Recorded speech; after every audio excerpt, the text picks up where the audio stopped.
안녕하세요. 잠깐 같이 기도드리겠습니다. 우리를 너무나 사랑하시는 자비로우신 우리 아버지 하나님께서 우리를 구원해 주시고 또 몸된 교회 안에서 주님을 섬기며 하나님과 동행할 수 있도록 은혜 베풀어 주심에 너무나 감사를 드립니다. 이 세상 많은 사람들 가운데서 저희들을 먼저 불러 구원해 주시고 또 주님이 함께 하시는 이 교회 안에 두심을 너무나 감사를 드립니다. 그리고 날마다 말씀으로 저희와 함께 해주시고 저희를 위로해 주시고 또 권면해 주시고 또 교훈해 주시는 그 주님 너무나 감사드립니다. 오늘 주일을 맞이해서 우리 형제 자매님들 한자리에 불러 모아주시고 이 시간을 통해서도 저희들에게 하나님께서 권고해 주시고 또 우리를 바른 길로 인도해 주시기 위해서 불러주심에 너무나 감사를 드립니다.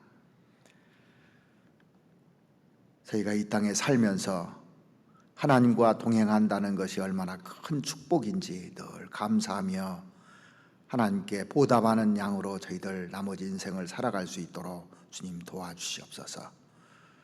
우리가 어렵고 힘들고 또 괴로울 때도 주님이 옆에서 저희들을 지켜주시고 또 함께 해주시고 또 그 모든 것을 지금까지 이기게 해주신 주님 너무나 감사드립니다. 이제 내일부터 있는 두 번째 올해 대전도 집회를 맞이해서 우리의 마음들을 먼저 붙잡아 주시고 새로운 영혼들 구원받는데 함께 할 수 있도록 하나님 도와주시옵소서. 이번에도 구원받을 영혼들 많이 보내주시고 그분들이 이 말씀을 듣고 깨달아서 우리와 같이 소망을 가지고 살아갈 수 있도록 은혜 베풀어 주시옵소서. 말씀을 전하시는 양상용 목사님에게도 지혜와 능력 또 건강도 허락해 주셔서 이 말씀을 잘 알아듣기 쉽도록 또 그 말씀을 듣고 하나님의 큰 역사가 일어날 수 있도록 하나님 도와주시옵기를 바랍니다. 국내뿐만 아니라 해외 많은 교회들, 특별히 저희들이 후원하고 있는 에콰도르, 또 베트남, 프랑스 파리에 있는 교회들 주님께서 든든하게 세워주시고 그곳에서 사역하시는 우리 선교사님들에게도 또 능력을 함께 해주시고 도와주시옵소서. 그래서 주님의 복음이 날마다 힘차게 전해질 수 있도록 도와주시옵소서. 주님이 오실 날이 얼마 남지 않은 이 마지막 시대에 저희들 깨어 살고 더 하나님 앞에 겸손하고 낮아진 마음으로 주님을 바라보고 살아갈 수 있도록 은혜 베풀어 주시옵소서. 오늘 저희들에게 꼭 필요한 말씀으로 우리에게 채워주시고 우리가 은혜 받고 주님을 위해서 살아갈 수 있도록 도와주시옵소서. 우리를 사랑하시는 우리 구주 예수 그리스도 이름으로 기도드렸습니다. 아멘. 성경 찾으시겠습니다. 잠언 3장을 보시겠습니다.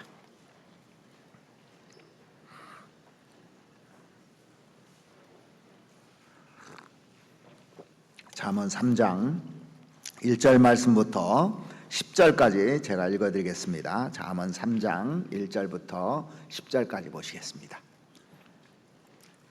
내 아들아, 나의 법을 잊어버리지 말고 내 마음으로 나의 명령을 지키라. 그리하면 그것이 너로 장수하여 많은 해를 누리게 하며 평강을 더하게 하리라. 인자와 진리로 내게서 떠나지 않게 하고 그것을 내 목에 매며 내 마음판에 새기라. 그리하면 내가 하나님과 사람 앞에서 은총과 귀중히 여김을 받으리라. 너는 마음을 다하여 여호와를 의뢰하고 내 명철을 의지하지 말라. 너는 범사의 그를 인정하라. 그리하면 내 길을 지도하시리라. 스스로 지혜롭게 여기지 말지어다. 여호와를 경외하며 악을 떠날지어다. 이것이 내 몸에 양약이 되어 내 골수로 윤택하게 하리라. 내 재물과 내 소산물의 처음 익은 열매로 여호와를 공경하라. 그리하면 내 창고가 가득히 차고 내 집틀에 새 포도즙이 넘치리라. 예, 됐습니다. 이 잠언 그 3장 전체를 이렇게 살펴보면 유언과 같은 그런 그 권고를 여기 말하고 있습니다. 먼저 1절 다시 한번 보시죠. 내 아들아, 나의 법을 잊어버리지 말고 내 마음으로 나의 명령을 지키라. 그리하면 그것이 너로 장수하여 많은 해를 누리게 하며 평강을 더하게 하리라. 인자와 진리로 내게서 떠나지 않게 하고 그것을 내 목에 매며 내 마음판에 새기라. 여기 한마디만 해도 되는데요, 여러 각도로 권고를 하고 있습니다. 보시면 나의 법을 잊어버리지 말고, 그 다음에 나의 명령을 지키라 그랬어요. 내게서 떠나지 않게 하고 그것을 내 목에 매며 내 마음판에 새기라. 아주 강한 권고거든요. 유언과 같은 경고인데 마음판에 새기라고 그렇게 말씀했습니다. 이 하박국 그 2장 2절 말씀해 보시면 이 묵시를 판에 명백히 기록하라, 명백히 새기라, 그런 말이 있거든요. 새기라고 돼 있어요. 새기라고. 여기 잡아놓으시고 예레미야에도 그 말씀이 나오는데 예레미야 17장을 한번 찾아보시겠습니다. 예레미야 17장. 성경에 이런 말씀들이 여러 곳에 나오는데 중요하기 때문에 마음에 새기라, 그런 얘기들을 얘기하고 있는 겁니다.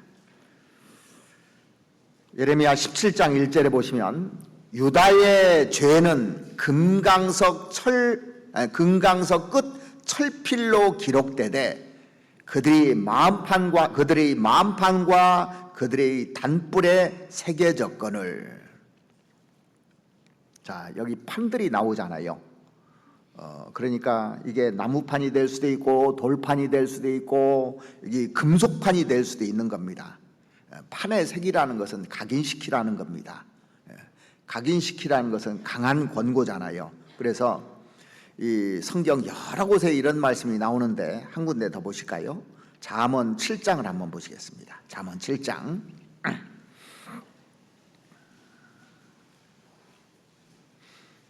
잠언 7장 1절 말씀 보시겠습니다. 내 아들아, 내 말을 지키며 내 명령을 내게 간직하라. 내 명령을 지켜서 살며 내 법을 내 눈동자처럼 지키라. 이것을 내 손가락에 매며 이것을 내 마음판에 새기라. 한 번만 해도 될 것 같은데 여기 1절에 보시면 지키라, 간직하라. 2절에 보시면 지켜서 지키라 이렇게 돼 있고 3절에 보시면 새기라 이렇게까지 여러 번에 걸쳐서 반복적으로 얘기하신다는 것은 얼마나 중요하면 이 얘기를 이렇게 반복적으로 얘기할까요? 아버지가 아들에게 유언을 남길 때 그 마지막 얘기를 하잖아요. 그러면 평생에 그 마음에 담고 살 겁니다. 다윗이 솔로몬에게 마지막에 유언을 남기고 다 이 유언을 남기는 것을 보면은 정말 이게 중요한 말이기 때문에 그동안 살면서 가장 중요한 말을 유언으로 남기는 겁니다. 새기라는 것은 사람의 유언도 중요하다면 천지 만물을 창조하신 하나님께서 우리에게 유언과 같은 말씀을 하신다면 이것을 소홀히 해야 되겠느냐 이거예요. 마음판에 정말 새겨야 되는 겁니다. 이 성경을 이렇게 읽다 보니까요, 성경 속에 칭찬받은 사람이 있는데 레갑 자손을 이렇게 쭉 칭찬했더라고요. 예레미야 35장에 보면 레갑 자손을 쭉 칭찬한 내용이 나오는데 이스라엘 백성들이 하나님의 말씀을 버리니까 레갑 자손을 들어서 레갑 자손은 이렇게 살았다 하면서 이제 권고를 하는 쭉 내용이 나오는데 그 예레미야가 레갑 자손에게 포도주를 먹게 했어요. 자, 한번 찾아보시죠. 한번 거기는 예레미야 35장 한번 보시겠습니다. 예레미야 35장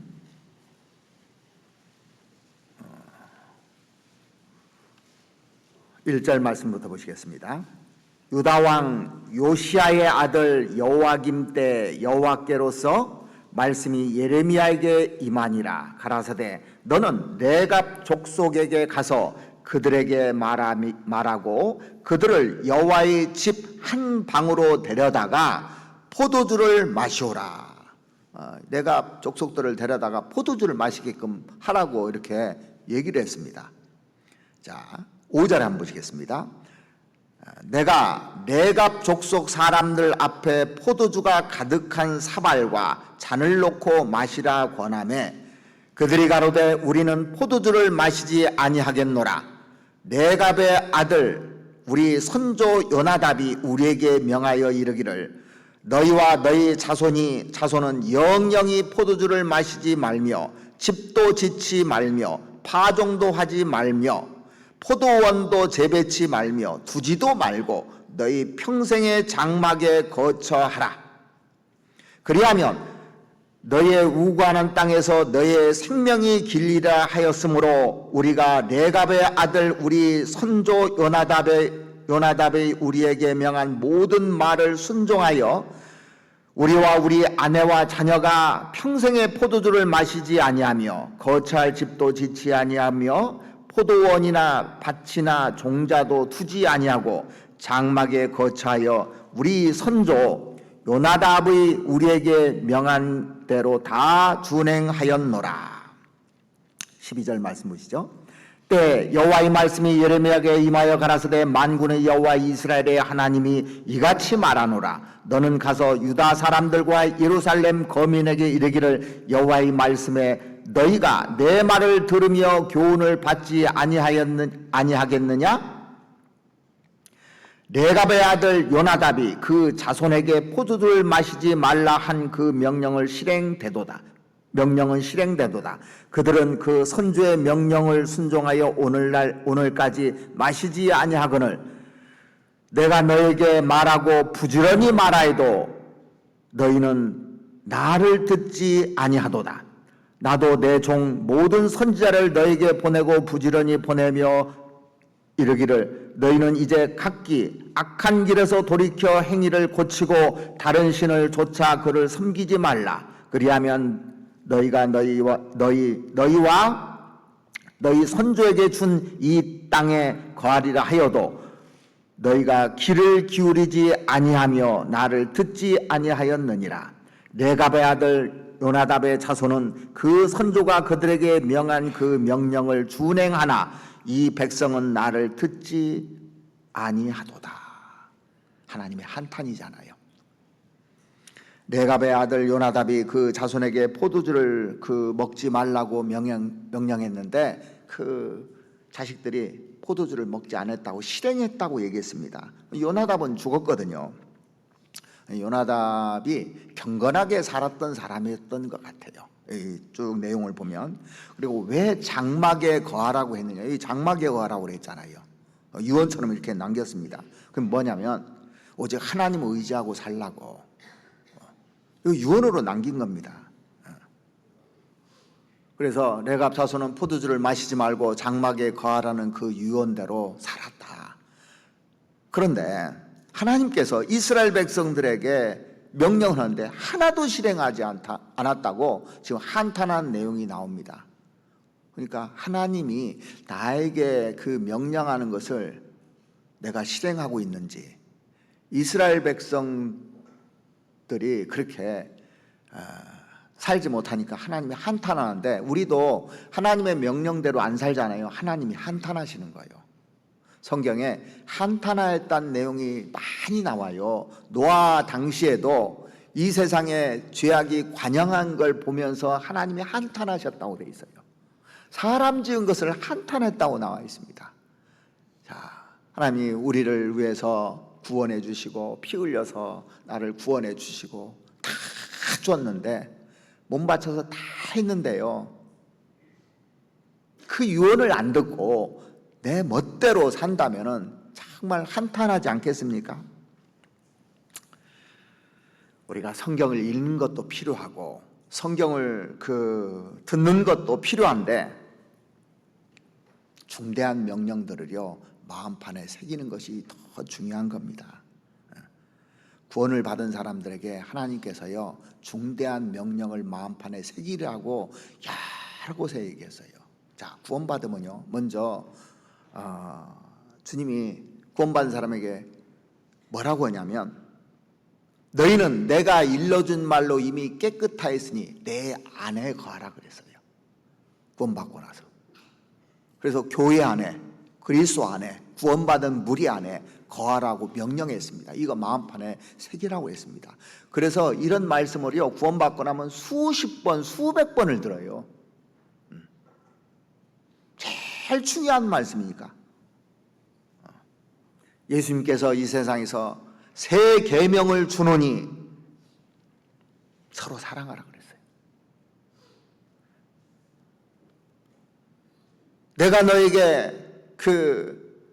내가 너희를 사랑한 것 같이 너희도 서로 사랑하라. 사랑하라는 것을 마음에 새기라는 겁니다. 그래서 우리가 형제자매들이 어떤 문제가 있으면 판단하는 건 우리 일이 아니고 사랑하는 것이 우리 일입니다. 사실은요. 판단은 주님이 하실 것이고 또 징계도 주님이 하실 것이고 그것은 주님께 맡기면 되고, 내가 할 일은 사랑하는 겁니다. 그걸 새기라고 되어 있습니다. 또 이런 말씀 하셨잖아요. 만민에게 복음을 전파하라. 이거 새기라는 겁니다. 이런 중대한 명령들을 성경에다 이렇게 쭉 기록해 놨습니다. 구원받고 나서 마음판에 강하게 새겨야 될 것들이 진짜 많아요. 말씀을 많이 듣고 말씀을 많이 보는 것보다 훨씬 중요한 것이 잘 들어서 내가 하나씩 하나씩 마음판에 새겨야 되는 겁니다. 사람들이 그 여행 가면 돌에다 막 뭐 새기더라고. 자기 이름도 새기고, 왔다 갔다 막 자기 이름 새기고, 이름 새기려고 난리예요. 그런데 우리 마음판에 새겨야 되는 겁니다. 성경 고린도후서 3장을 한번 찾아보시겠습니다. 고린도후서 3장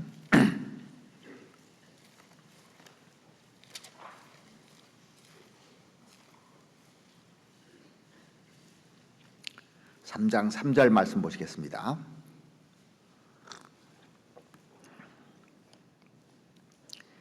여기 이 고린도 후서는 하나님이 사도 바울을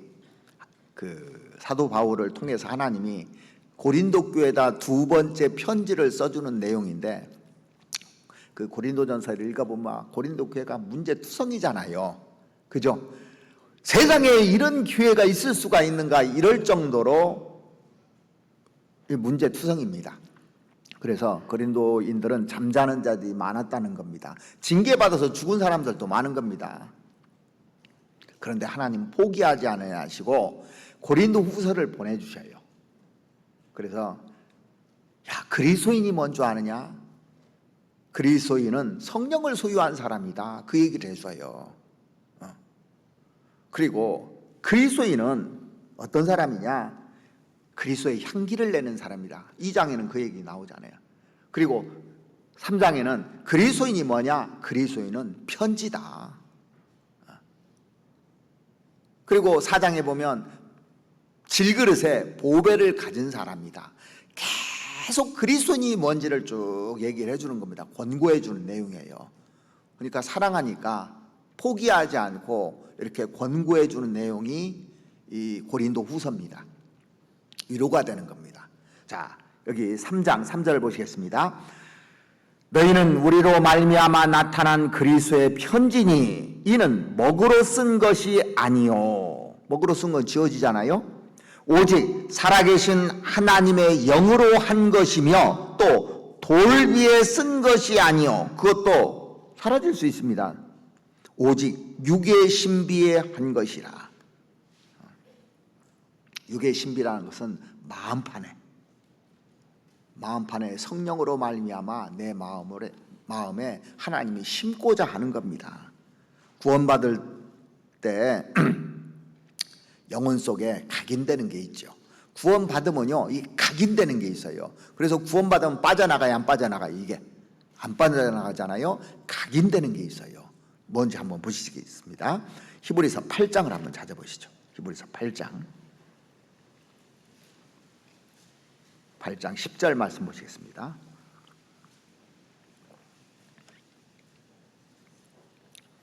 또 주께서 가라사대 그날 후에 내가 이스라엘 집으로 세울 언약이 이것이니 내 법을 저희 생각에 두고 저희 마음에 이것을 기록하리라. 그러니까 마음에 기록한 것이 뭔지 한번 보십시오. 나는 저에게 하나님이 되고 저희는 내게 백성이 되리라. 또 각각 자기 나라 사람과 각각 자기 형제를 가리켜 이르기를 주를 알라 하지 아니할 것은 저희가 작은 자로부터 큰 자까지 다 나를 알미이라. 내가 저희의 불의를 긍휼히 여기고 저희 죄를 다시 기억지 아니하리라 하셨느니라. 자, 우리가 구원받을 때 뭐가 마음판에 새겨진 줄 아십니까? 다시는 이 죄를 기억지 아니하리라. 오늘까지 지은 죄뿐만 아니라 앞으로 지을 죄까지 영원한 속죄를 이뤘다는 것이 마음판에 딱 새겨지는 순간 안 빠져나가요. 마음판에 새기지 않는 거예요. 그러니까 사람들이 노트에다 새기는 사람이 있어요. 전도집회 들 때 노트에다 계속 받아 쓰잖아요. 그럼 노트는 날아가 버립니다. 거기다 새긴 거예요. 어떤 사람은 머리에다 잠깐 새기는 사람이 있습니다. 그것도 날아가요.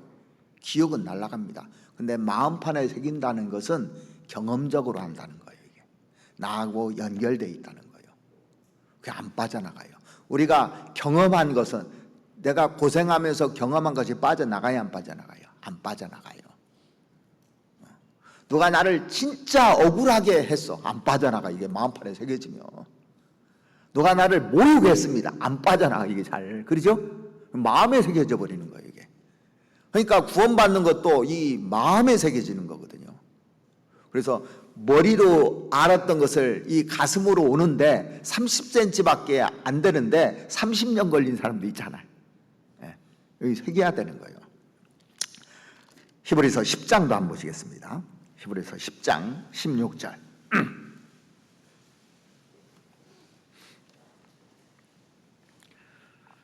주께서 가라사대 그날 후로는 저희와 세울 언약이 이것이라 하시고 내 법을 저희 마음에 두고 저희 생각에 기록하라 하신 후에, 여기도 보면 내 법을 저희 마음에 두고 그렇게 돼 있고 저희 생각에 기록하라 하신 후에 또 저희 죄와 저희 불법을 내가 다시 기억지 아니하리라 하셨으니 이것을 사하셨은즉 다시 죄를 위하여 제사 드릴 것이 없느니라. 우리가 거듭날 때 성령으로 말미암아 육의 신비에 딱 기록이 되기 때문에 한 사람이 구원을 확실히 받으면 구원이 취소가 될 수 없는 겁니다. 이미 딱 이게 이루어진 것은 빠져나가지가 않는 겁니다. 왜냐하면 성령께서 기록해 놓은 겁니다. 하나님이 딱 기록해 놓은 겁니다. 그래서 하나님의 생명책이 기록되면은 지워지지가 않는 거예요. 한 번 딱 되면은요, 구원받으면. 이 잠언 3장에 보면 구원받은 사람에게 사랑의 권고를 해줍니다. 유언과 같은 권고를 하는데 마음판에 새겨야 될 것들을 쭉 얘기해 놨어요. 여러분들 시간 나면요, 잠언 3장을 계속해서 묵상하면서 읽어보십시오. 자, 그렇다면 우리가 마음판에 새겨야 될 것이 무엇인지 한번 좀 오늘 깊이 생각해 봤으면 좋겠습니다. 잠언 3장 한번 다시 보시겠습니다. 잠언 3장 1절부터 끝절까지 이렇게 쭉 읽어보면 내 아들아 내 아들아 내 아들아 하면서 권고를 해요. 자, 1절 한번 보시겠습니다. 내 아들아 하고 나오죠. 그 다음에 11절도 보시면 내 아들아 나와요. 21절도 보시면 내 아들아 나와요. 이렇게 세 번 권고를 하는 겁니다. 그런데 이걸 자세히 읽어보면 크게 세 가지 측면에서 권고하는 내용이 나와 있습니다.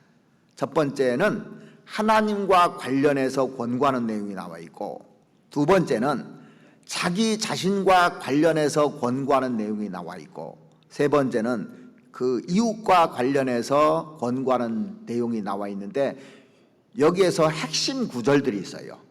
자, 하나님과 관련해서 핵심 구절이 뭐냐면 잠언 3장 5절입니다. 한번 보시죠. 너는 마음을 다하여 여호와를 의뢰하고 내 명령을 의지하지 말라. 하나님과 관련해서 어떤 권고를 하냐면 여호와만 의뢰하라. 이거를 권고하고 있습니다.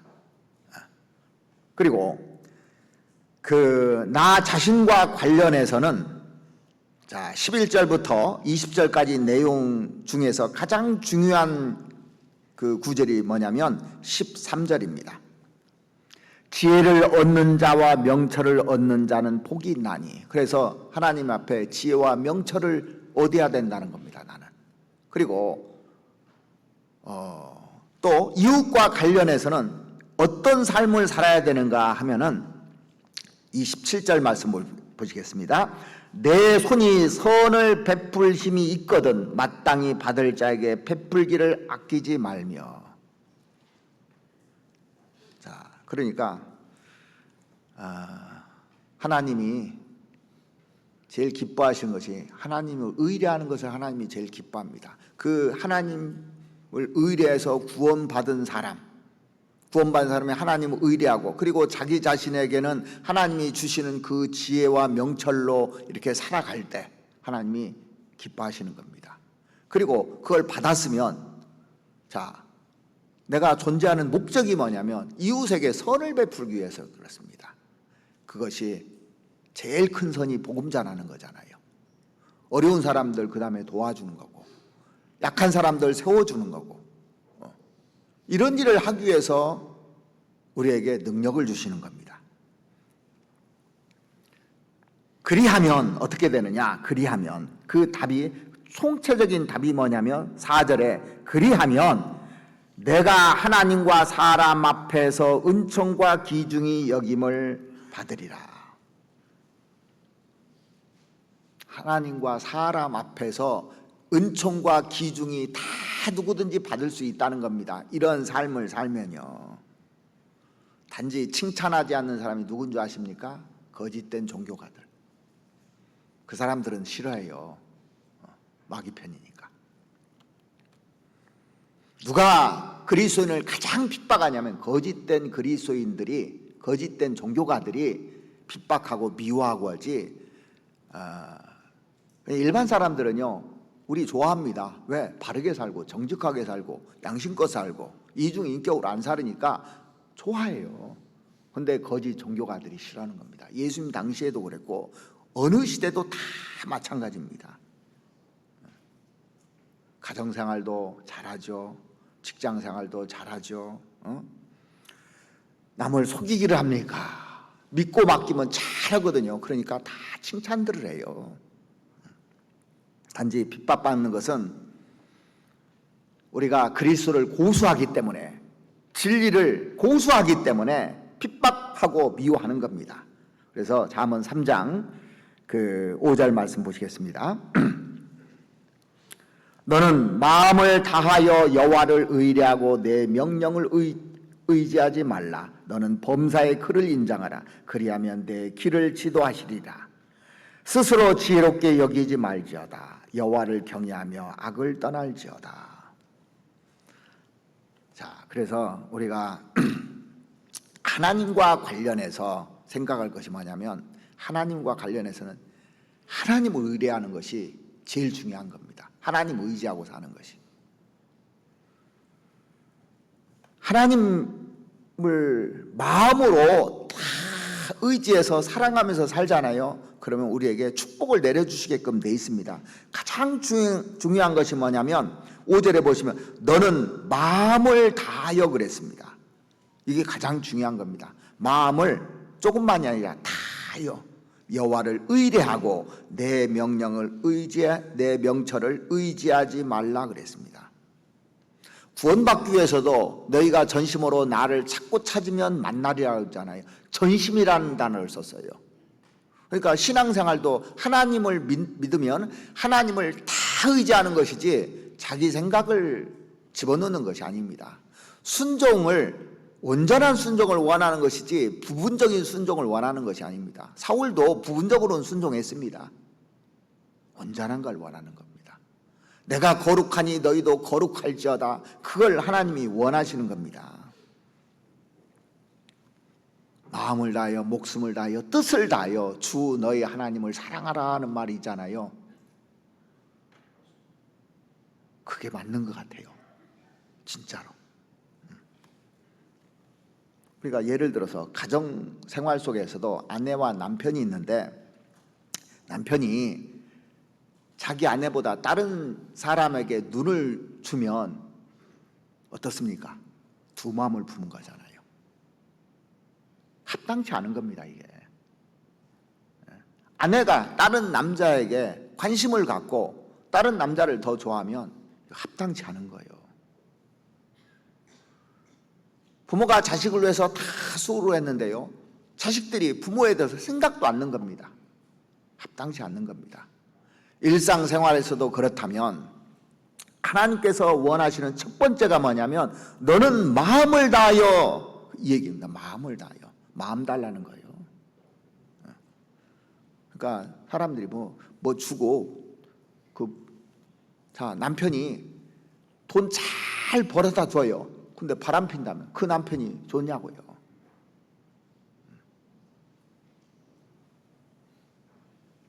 잠언 23장 보시죠. 잠언 23장 26절 말씀 보시겠습니다.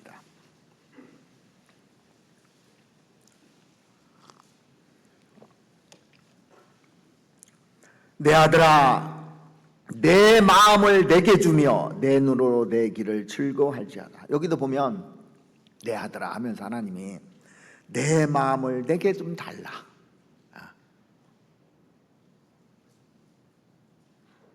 자, 남편이 아내에게 마음을 다 쏟아주면 아내는 행복하죠. 아내 또한 남편에게, 자식 또한 부모에게. 그것처럼 행복한 것이 없습니다. 그러니까 우리도 내가 하나님께 그렇게 마음을 다 드리잖아요. 그러면 하나님이 나에게 뭐든지 다 주고 싶을 겁니다. 원하는 거 다 주고 싶을 거예요. 자식이 부모 마음을 쏙 들게 하면요, 뭘 줄까? 이 고민을 해요. 하나님도 마찬가지입니다. 그래서 너는 마음을 다하여 여호와를 의뢰하고, 그렇게 돼 있어요. 마음을 다. 그래서 여러분들이 마음을 다하여라는 것을 깊이 새겨야 되는 겁니다. 다른 거 새기는 것이 아니라 하나님께 대해서는 어떻게 살아야 되냐면 마음을 다하여라는 것을 덜 새기면서 하나님을 기쁘시게 하는 자가 돼야 되는 겁니다. 왜 우리가 여호와를 의뢰해야 되는 줄 아십니까? 우리는 약해요.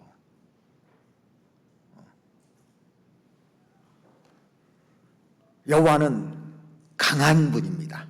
그러니까 약한 사람이 지혜가 뭐냐면 강한 데 의지하는 겁니다. 그래서 잠언 30장에 보면 그 곤충들, 짐승들 이렇게 쭉 나오잖아요. 네 짐승이 나오는데 거기에 사반이라는 짐승이 나와요. 사반은 바위에 의지하잖아요. 왜? 거기 들어가 있으면 누구도 못 잡아먹어요. 바위에. 그러니까 이 다윗은 이 사울에게 쫓겨다니면서 한 10여 년 동안요, 늘 하나님께 의지하고 산 사람입니다. 그래서 여호와는 나의 반석이시오, 그렇게 다 있죠. 그 반석이라는 말을 얼마나 많이 쓰는지 모릅니다. 의지할 곳은 여호와밖에 없다는 걸 아는 거예요.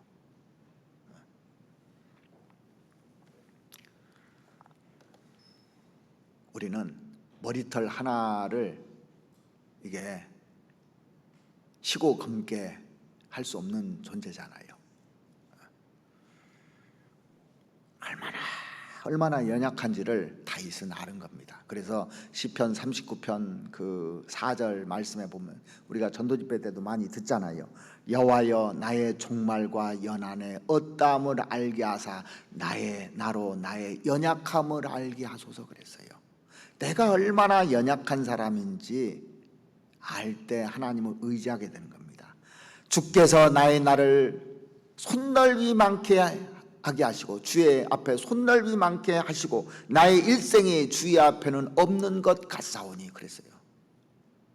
그래서 그 든든히 선 때도 허사뿐이다는 말씀을 하잖아요. 그 말은 다윗이 정말 깨달은 거예요. 의지할 분은 하나님밖에 없고 내가 얼마나 연약한 사람이라는 걸 안 겁니다. 그걸 알 때 하나님을 의지하게 돼 있거든요. 근데 누가 하나님을 의지하지 않는 줄 아십니까? 교만한 사람은 하나님을 의지하지 않아요. 교만한 사람은 스스로 모든 것을 할 수 있고 스스로 굉장한 존재라고 생각하는 사람은 의지하지 않습니다. 성경도 안 봐요. 그리고 무시해버립니다.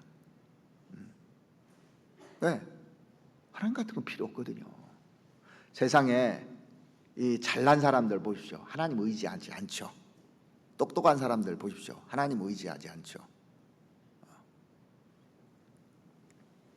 그래서 어떤 사람이 하나님을 의지하지 않는지 그 이사야서 5장에 딱 나와 있어요. 어떤 사람이 하나님을 의지하지 않느냐면 스스로 지혜롭다는 사람들. 그런데 스스로 지혜롭다고 할 때까지는 이 과정들이 다 있었어요. 자, 사람이 죄를 짓는데 무엇부터 죄를 짓느냐면 이기주의, 개인주의가 이게 문제가 되는 거예요. 이게 이기주의, 개인주의가 딱 자리를 잡지 않습니까? 그러면 자기를 위해서 즐기려고 쾌락에 빠져요. 이게 쾌락에 딱 빠지면 하나님이 안 보입니다. 이제는요. 하나님 무시합니다. 창조한 것도 무시하고 관심이 없습니다. 관심이 없어져요. 그리고 구원에 대해서도 관심이 없습니다. 여러분들이 구원받고 나서도 세상에 싹 빠져있고 자기에 빠져있지 않습니까? 그러면 영혼 건지는데도 관심이 없고 하나님에 대해서 아는데도 관심이 없어져요. 그러면 죄를 짓게 됩니다. 이제 죄 속에 쭉 빨려 들어갑니다. 그러면 세상하고 이제 딱 타협이 돼서 사고가 바뀝니다. 세상은 지금 어떠냐면 옳은 것을 싫다는 시대입니다. 악을 선하다며 선을 악하다며 광명을 어둡다고 어두운 것을 광명이라고 하고 이렇게 바뀝니다. 사고가 바뀌어요. 절대적인 사고가 없어지고 상대적인 사고가 딱 바뀌어지면 스스로 옳다고 하는 겁니다. 이사야서 5장에 보면 나와요. 그러면 스스로 옳으면은 이게 자꾸 되면은 사람이 용감해져요. 막 자기 주장을 하고 자기가 최고고 이런 것들이 딱 자리 잡는데 자기만 몰라요. 이게. 잠언 26장 보시죠. 잠언 26장 12절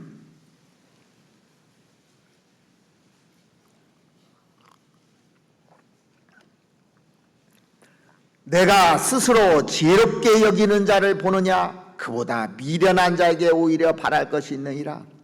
자, 내가 스스로 지혜롭다 하는 자를 보느냐. 자, 스스로 지혜롭다고 하는데 미련한 자가 훨씬 낫다 이거예요. 11절 보시면 개가 그 토한 것을 도로 먹는 것 같이 미련한 자는 그 미련한 것을 거듭 행하느니라 그랬습니다. 진짜 스스로 그 지혜롭다는 사람이 가장 미련한 사람인 겁니다. 사실은요. 그래서 내가 스스로 의롭다고 내 주장을 펼치고 내 생각대로 뭘 안 되면 막 열이 나고 하는 사람은요 조심할 필요가 있어요. 이게. 자, 잠언 30장도 보시죠. 잠언 30장 12절 말씀 보시겠습니다. 스스로 깨끗한 자로 여기면서 오히려 그 더러운 것을 씻지 아니하는 무리가 있느니라. 종교가들 많이 그러잖아요. 눈이 심히 높으며 그 눈꺼풀이 높이 들린 무리가 있느니라. 교만한 무리들이 있다 이 얘기입니다. 그래서 신앙생활의 가장 기초가 뭔지 아십니까? 마음을 다하는 거예요. 하나님께. 그리고 자기를 낮추는 겁니다. 낮추면 많은 문제들이 상당히 다 해결됩니다. 낮추기만 하면요.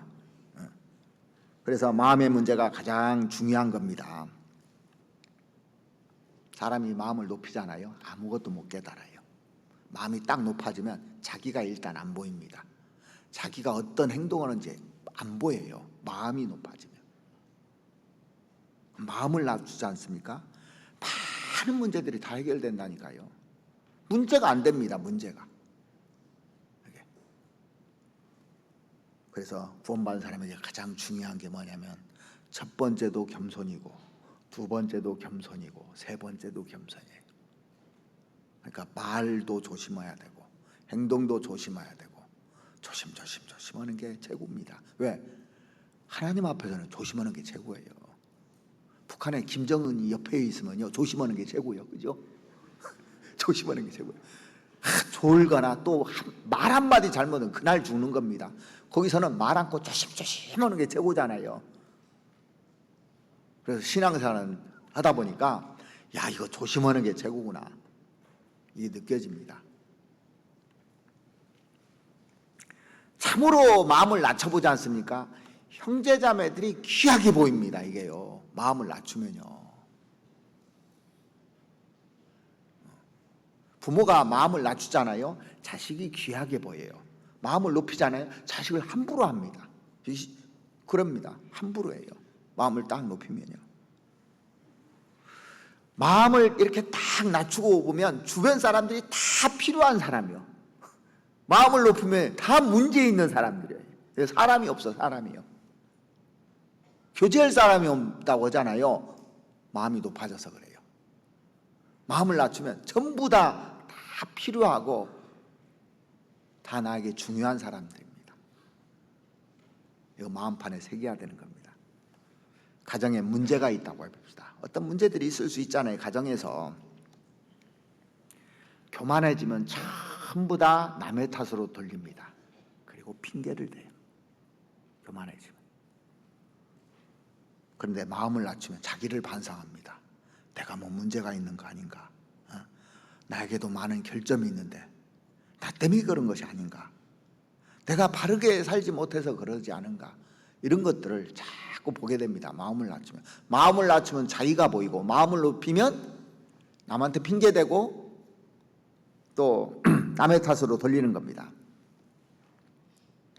형제자매들 사이에서도 문제가 생기잖아요. 마음을 낮추면 하나님 앞에 자기 반성할 것밖에 안 보입니다. 이게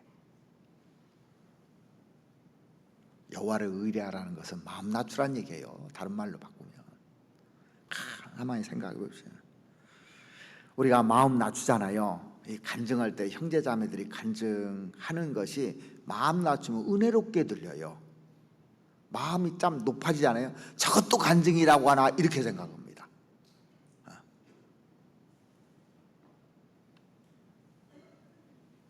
그러니까 우리가 마음만 낮추면 다 다르게 보입니다. 이게요. 신기한 겁니다. 이게 가정생활이든 사회생활이든 사람들하고 이렇게 접촉하다 보면 마음을 낮추면 다르게 보이는데 마음을 높이면 또 다 이상하게 보이는 겁니다. 사람들이요. 다 문제아로 보이고. 그래서 성경을 대할 때도 마음을 낮추지 않습니까? 마음을 낮추고 성경을 한번 보십시오. 구구절절이 다 은혜예요. 다 구구절절이. 마음을 높이면요 읽고도 무슨 소리인지를 모릅니다. 멍해져요 사람이요.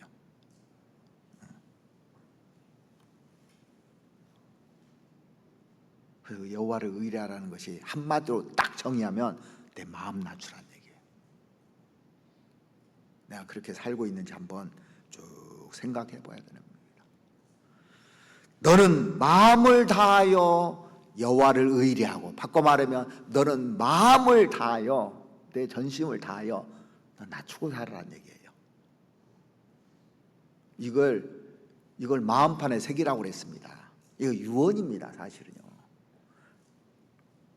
저도 이제 신앙생활하면서 나중에 깨달았어요. 나중에 이게 중요하구나. 이게 뭐 내가 능력 있고 열심히 일하고 내가 뭘 이루고 이런 게 하나도 중요한 게 아닙니다.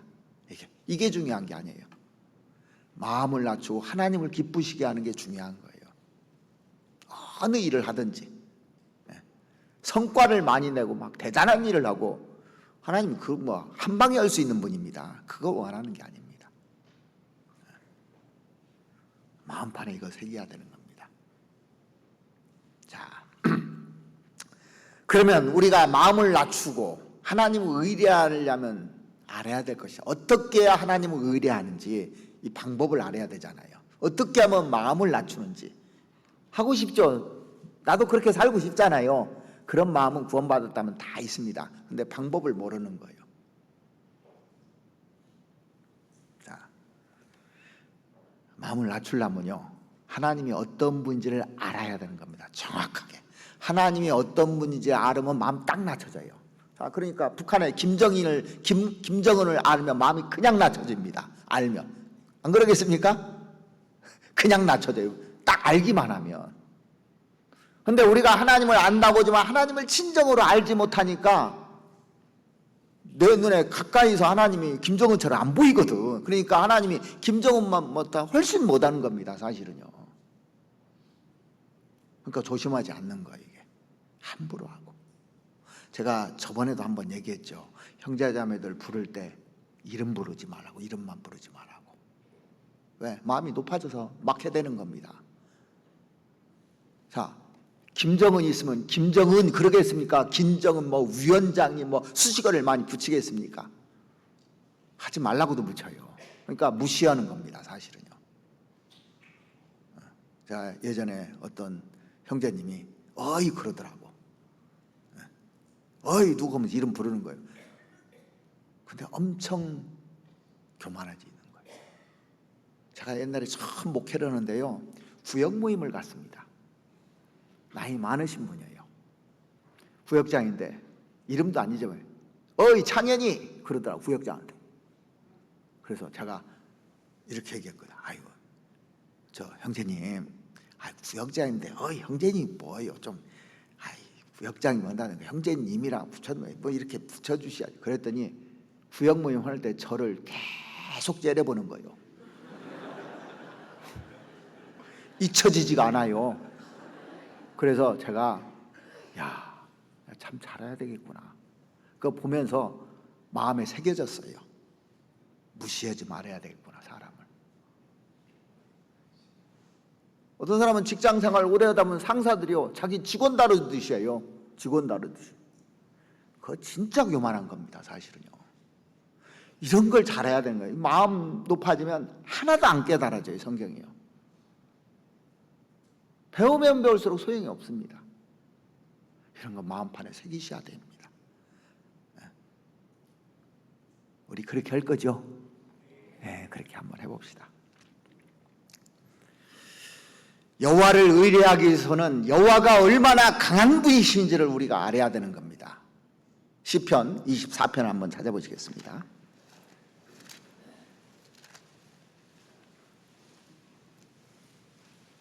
시편 24편.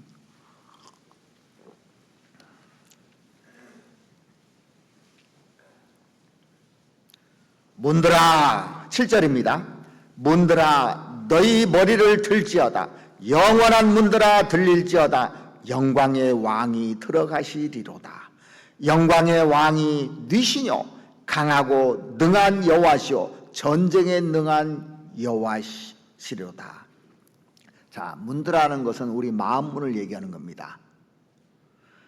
너희 머리를 들지어다. 영원한 문들아 들릴지어다. 영광의 왕이 들어가시리로다. 영광의 왕이 들어왔어요, 내 안에. 자, 우리 구원받은 각자에게 영광의 왕이 다 들어가 계셔요. 왕 같은 제사장이라고 이제 우리를 왕이 들어가셔요. 근데 영광의 왕이 니시뇨 강하고 능한 여호와시오 전쟁에 능한 여호와시로다.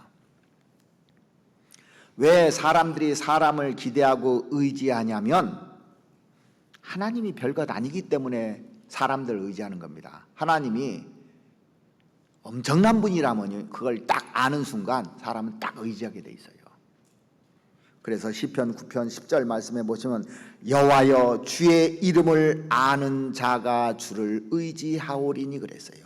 주를 아는 사람이 주를 의지하는 겁니다. 알았을 때 의지는. 그래서 여호와를 알자, 힘써 여호와를 알자 그랬습니다.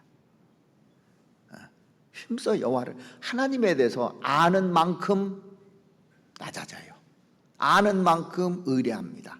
그러니까 하나님에 대해서 안다고 하는데 실질적으로 모르는 겁니다. 얼마나 강한 여호와고 모든 전쟁을 승리로 이끌 수 있는, 나의 모든 문제를 해결할 수 있는 분인 걸 알면 의지하죠. 그래서 사반이 바위에 의지하는 것처럼, 왜? 자기 연약함을 아니까 바위에 의지하는 겁니다.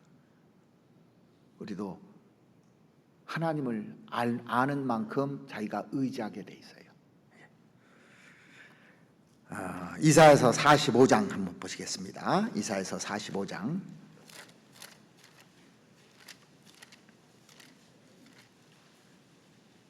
5절입니다.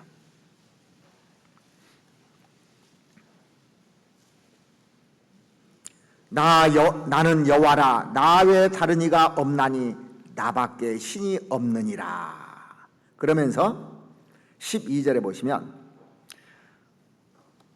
내가 땅을 만들고 그 위에 사람을 창조하였으며 내가 친수로 하늘을 펴고 그 만상을 명하였노라. 그러니까 그 하나님이 땅을 만들고 그 위에 사람을 창조하고 친수로 하늘을 펴고 만상을 다 만들었다는 것을 진짜 알지 않습니까? 그러면 와, 엄청난 분이 하나님이라는 걸 알면 의지하게 돼 있어요. 그 앞에 서면 겸손하게 돼 있어요. 근데 그렇게 깊이 생각을 안 하거든요. 시편 50편 15절 말씀해 보시면 환난 날에 나를 부르라 그랬어요. 환난 날에 나를 부르라. 내가 너를 건지리니 내가 너를 영화롭게 하리라 그랬어요. 그러니까 어려움이 있을 때 하나님께 묻는 겁니다. 물어야 되는 거예요. 성경의 핵심이 뭐냐면 묻는 거예요. 묻지 않는다는 것은 자기가 왕이라는 거예요. 스스로 지혜롭다는 겁니다.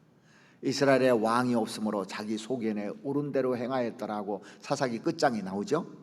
여호수아 시대 때는 여호수아가 왜 승리했냐면 승리의 대표가 여호수아잖아요. 여호와께 묻자봐 가로되 그랬어요. 다윗이 왜 승리해서 통일한국을 이뤘냐면 할 때마다 물어요. 그래서 승리하는 겁니다. 왜? 자기가 연약한 줄을 아니까 묻는 겁니다. 왜 사람들이 안 묻습니까? 자기가 강한 자인 겁니다. 하나님 별거 아닌 겁니다. 상담해봤자 별거 아니라고 딱 단정 지어버려요.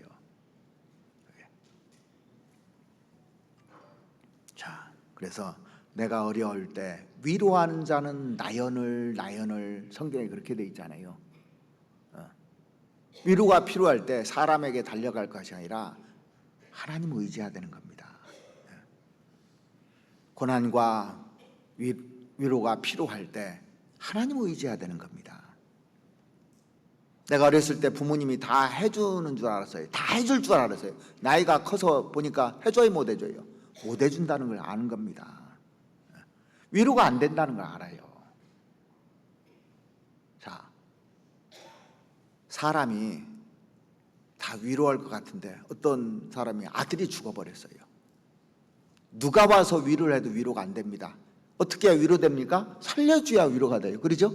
살려주면 위로가 그냥 되는 겁니다. 말 안 해도요. 근데 죽은 사람을 살려줄 수 있는 분이 누구냐고요? 주님밖에 없는 겁니다. 하나님밖에.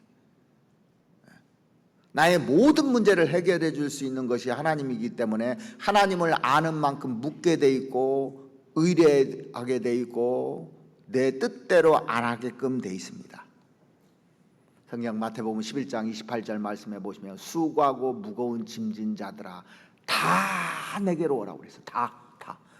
어떤 사람이 다 내게 오라고 할 수 있습니까?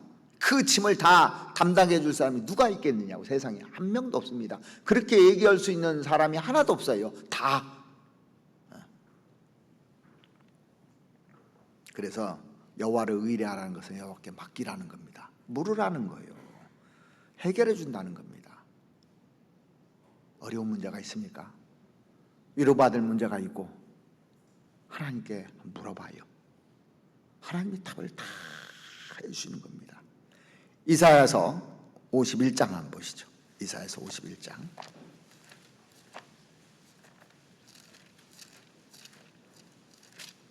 이사야서 51장 12절입니다. 이사야서 51장 12절 가라사대 너희를 위로하는 자는 나연을 너는 어떠한 자이기에 죽을 사람을 두려워하며 풀같이 될 인자를 두려워하느냐. 하늘을 펴고 땅의 기초를 정하고 너를 지은 자 여호와를 어찌하여 잊어버렸느냐. 자, 하늘을 펴고 땅의 기초를 정하고 너를 지은 자 여호와를 어찌하여 잊어버렸느냐 그랬지 않습니까? 책망이죠.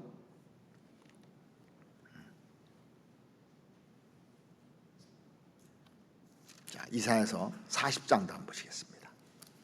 이사야서 40장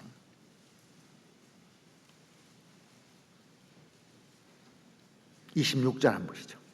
이사야서 40장 26절 너희는 눈을 높이 들어 누가 이 모든 것을 창조하였나 보라. 그래서 여러분들이요 밖에 나가면 하나님이 창조한 것을 깊이 한번 생각해 보세요. 내가 이거 하나라도 만들 수 있는가. 주께서는 수요대로 만상을 이끌어내시고 각각 그 이름을 부르시나니 그의 권세가 크고 그의 능력이 강함으로 하나도 빠짐이 없느니라. 우리는 이름 다 기억 못하죠. 몇 년만 지나면 다 까먹기도 하고 그래요. 나이가 먹으니까 더 까먹더라고. 근데 하나님은 정확하게 기억하십니다. 이름을 각각 다 부르시는데 별의 수요를 계수하시고 그 이름을 부르시나니 그랬어요. 별 바다 모래보다 많다는데 우리 이름 잊어버리는 분이 아닙니다. 그렇게 능력이 있는 분이에요. 그러면서 27절에 말씀하시기를 야곱아 내가 어찌하여 말하며 이스라엘아 내가 어찌하여 이르기를 내 사정은 여호와께 숨겨졌으며 원통한 것은 내 하나님께서 수리하심을 받지 못한다 하느냐. 하나님이 내 사정은 모를까야. 이렇게 원망하지 말라는 겁니다. 예. 그렇게 하나님이 능력 없는 분이냐 이거예요. 하나님이 뭐라고 하시냐면 28절에 너는 알지 못하였느냐 듣지 못하였느냐 영원하신 하나님 여호와 영원하신 하나님이라고 씁니다. 땅끝까지 창조하신 자는 피곤치 아니하시며 곤비치 아니하시며 명철이 한이 없으시며 무한한 지혜를 가지고 계신 분입니다. 그래서 모든 사람의 상태와 환경과 상황을 다 아시는 겁니다. 그래서 29절에 피곤한 자에게는 능력을 주시며 무능한 자에게는 힘을 더하시나니 소년이라도 피곤하며 곤비하며 장정이라도 넘어지고 자빠지되. 현대인들이 얼마나 피곤한 삶을 살고 있는지 모릅니다. 구원받은 사람들의 신앙을 이렇게 쭉 지켜보면요 이건 기적이에요. 기적. 구원받은 사람이 신앙생활하는 거 보니까 기적이더라니까요. 구원받지 않은 사람들이 우리를 보면은요, 야 어떻게 저렇게 살 수 있지? 자 보세요. 직장 생활이야, 가정 생활이야, 교회 생활이야 얼마나 바쁜지를 모릅니다. 그렇게 하면 다 나가 떨어질 거예요. 근데 하나님이 우리에게 새 힘을 줘서 하는 거예요. 여러분들 직장 사람 피곤해서 어떤 때는 구역 모임 갈까 말까 갈등한 적 있습니까 없습니까? 저도 하는데 수요일날 갈까 말까 갈등한 적 있습니까 없습니까? 저도 하는데 다 갈등해요. 피곤하니까. 갈 때는 가기 싫습니다. 근데 딱 가서 피곤한 몸을 입고 갔는데 보면은 항상 힘을 받고 와요. 오길 잘했다. 다음에 또 가야지. 그런데 또 피곤하면 또 그거 다 까먹어요. 또 갈등하고 그러다가 한 번 빠지고 두 번 빠지면요 이제 능력을 안 줘요. 힘도 없습니다. 편안한 것 같죠? 마음은 항상 불편해요. 그래서 힘들더라도 오면 하나님이 은혜를 주시게끔 돼 있어요. 어떻게 하냐면 하나님을 앙망하잖아요. 바라보잖아요. 새 힘을 준다고 분명히 여기 성경에 약속해 놨어요. 그 다음 구절 보면 31절 오직 여호와를 앙망하는 자는 새 힘을 얻으리니 독수리의 날개치며 올라감 같을 것이요 다른 박지라도 피곤치 아니하겠고 걸어가도 곤비치 아니하겠고 걸어가도 피곤치 아니하리로다. 하나님 그렇게 해주셨습니다. 지금까지. 그래서 버티는 거예요. 하나님 능력 주십니다. 분명히. 내가 기도하고 가잖아요. 모임에도 기도하고 가서 은혜 받을 수 있도록 힘을 얻게 해달라면 꼭 어떤 사람을 통해서도 그걸 줘요. 근데 맥없이 가면 맥없이 옵니다. 기도하는 만큼 응답을 해줍니다. 자, 오늘도 이제 말씀을 들으러 왔는데 정말 내가 이 말씀을 간절한 마음으로 오늘 기대하는 마음으로 오잖아요. 그러면 그 사람한테 꼭 필요하게 딱 꽂힙니다. 근데 아무 생각 없이 멍하게 왔는데 어제 늦게까지 잠을 안 자고 와서 피곤한 몸으로 와서 비몽사몽이 있다 가지 않습니까? 그러면 하나도 못 가져가요. 진짜 그렇습니다. 그래서 주일날 말씀을 잘 느껴서 컨디션 조절을 잘 해가지고 와야 돼요. 수요일날 여러분들 피곤하지 않습니까?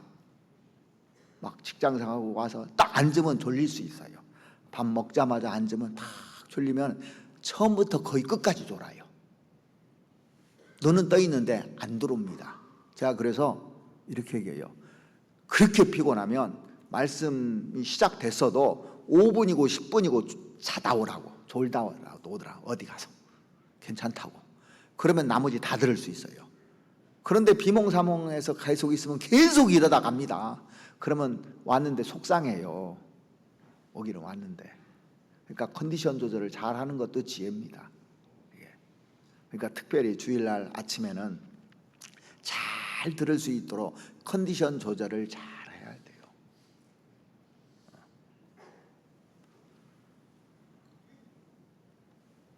자, 하나님이 우리에게 엄청난 것을 주었는데 그런 것들을 모르고 살아요. 우리가 지금도 계속 엄청난 걸 주는 겁니다. 사실은 유언과 같은 얘기를 해주는 거예요. 우리에게요. 신앙의 가장 중요한 얘기를 해주는 겁니다. 그래서 잠언 3장 전체의 신앙의 핵심이 다 들어있어요. 여기에요. 이 한 장만 딱 깨달으면 신앙생활 잘 할 수 있습니다. 고린도전서 4장 보시죠. 우리가 마음 낮추고 하면은 하나님께서 보여주시는 겁니다. 고린도전서 4장 7절 말씀 보시겠습니다.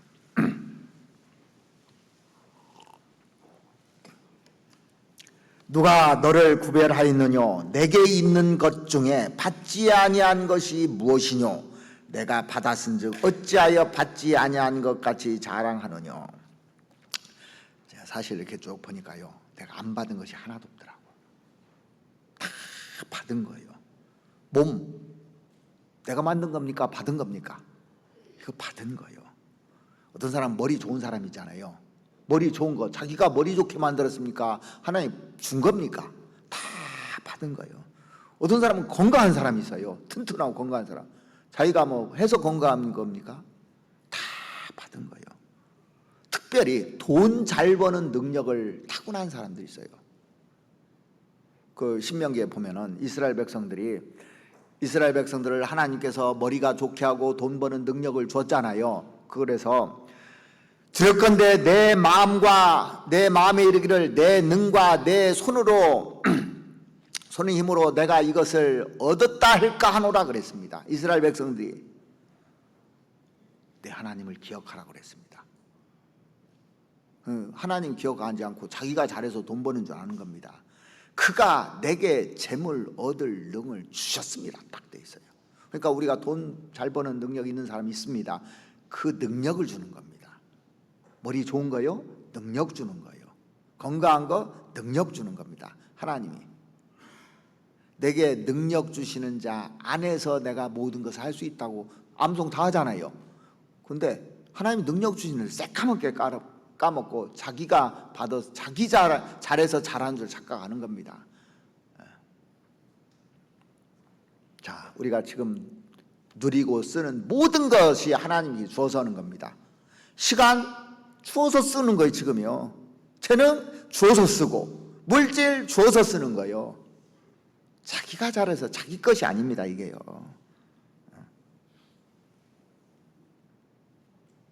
그러니까 하나님이 주었으면 그걸 받아가지고 지혜롭게 해서 남한테 베풀어 주는 것이 인생이라는 거예요. 우리 사는 목적이라는 거예요. 이게 계속 하나님께 받아서 그것을 내 것으로 만들어서 그걸 다른 사람들이 나눠주는 거예요. 이게 우리가 하나님께 구원 받아서 내가 기쁨을 가지고 그걸 나눠주는 게 전도고, 다 이겁니다. 이게. 자, 내가 하나님이 부모를 통해서 나를 낳게 해줬어요. 나를 낳게 해주면 또 다른 사람을 낳아서 자식을 돌리는 게 이게 순서입니다. 그런데 요즘은 자식을 안 낳으려고 그래요. 자기만 즐기는 겁니다. 하나님 법에 안 맞는 거예요, 사실은요.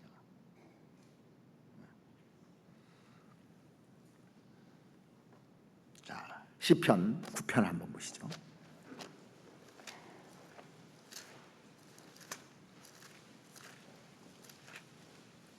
시편 9편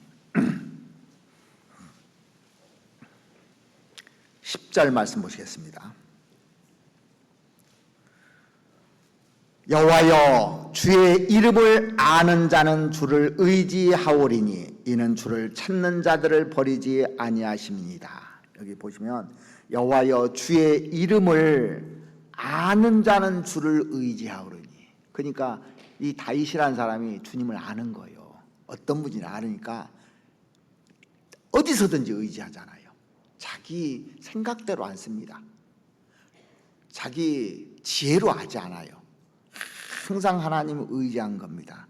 아는 사람이 의지하는 겁니다. 주를 찾는 사람을 버리지 않는다고 돼 있어요. 그래서 우리가 그 하나님을 알면 의지하게 돼 있습니다. 그래서 진짜 여러분들이 하나님에 대해서 알아야 돼요.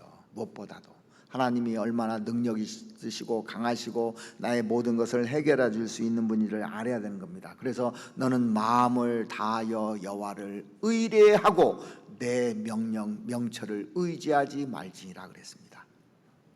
스스로 지혜롭게 생각하지 말라는 얘기입니다. 바꿔 말하면 한마디로 딱 정의하면 뭔지 아십니까? 이 말을 내 머리 의지하지 말라는 거예요. 성경의 핵심이 뭔지 아십니까? 네 머리 의지하지 말라는 거예요. 근데 사람들은 자기 머리 의지하고 살아요. 여호와께서 사람의 생각에 허무함을 아시느니라 그랬습니다. 사람들이 자기가 그 지혜롭다고 하는 거 진짜 허무한 겁니다. 그래서 이사야서 2장 22절 말씀해 보시면 너희는 인생을 의지하지 말며 그랬어요. 인생을 의지하지 말라고. 사람 의지하면 실망해요. 시편 146편에도 보면 방백들을 의지하지 말며 도울 힘이 없는 사람도 의지하지 말라고 그랬습니다. 사람들이 거기다 줄대고 그 사람, 힘 있는 사람한테 이렇게 붙어서 내가 유지하려고 하는데 그게 제일 어리석은 겁니다. 여호와를 의지해야 되는 겁니다. 전적으로. 그래서 이게 유언과 같은 말인데 이거 다시 한번 보시죠. 잠언 3장 5절. 이거는 정말 우리가 깊이 묵상을 해야 될 말씀입니다. 잠언 3장 5절에 보면 너는 마음을 다하여 여호와를 의뢰하고 내 명철을 의지하지 말라. 너는 범사의 크를 인정하라. 그리하면 내 길을 지도하시리라 그랬습니다. 범사의 그를 인정하라. 범사라는 모든 일을 인정하라 그럽니다. 하나님을 앞세우라는 겁니다. 하나님을 앞세우라.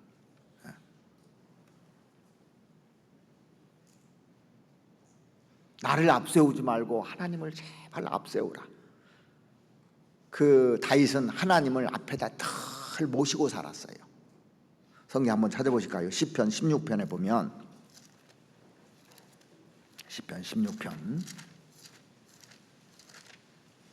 8절 말씀 보시겠습니다.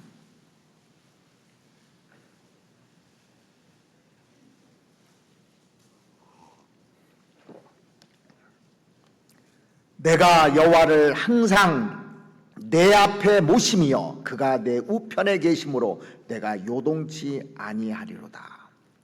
여기 보시면 다윗은 내가 여호와를 항상 내 앞에 모셨다고 해요. 어떻게 해요? 항상이라고 돼요. 항상.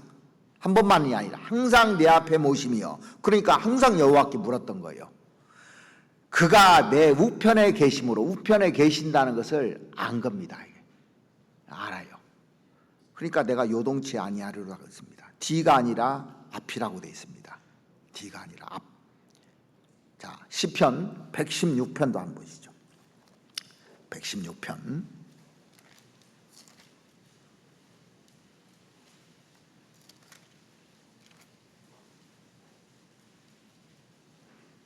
9절 말씀 보시겠습니다. 내가 생존 세계에서, 이 땅에서 여호와 앞에 행하리로다. 항상 여호와 앞에서 행한다는 겁니다. 그래서 코람데오라는 얘기 여러분들 많이 들어보시죠? 하나님 앞에서 항상 하나님 앞에 모시고 이렇게 살면 낮아질 수밖에 없어요. 여호와를 의뢰할 수밖에 없습니다. 앞에서 하나님 나와 함께 계시면 문제가 하나도 안 돼요. 마가복음 4장 한번 보시겠습니다. 마가복음 4장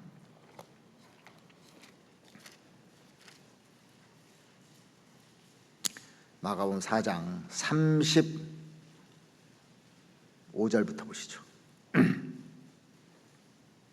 35절부터 그날 저물 때 제자들에게 이르시되 우리가 저편으로 건너가자 하시니 저희가 무리를 떠나 예수를 배에 계신 그대로 모시고 가매 다른 배들도 함께 하더니 큰 광풍이 일어나며 물결이 부딪혀 배에 들어와 배가 가득하게 되었더라.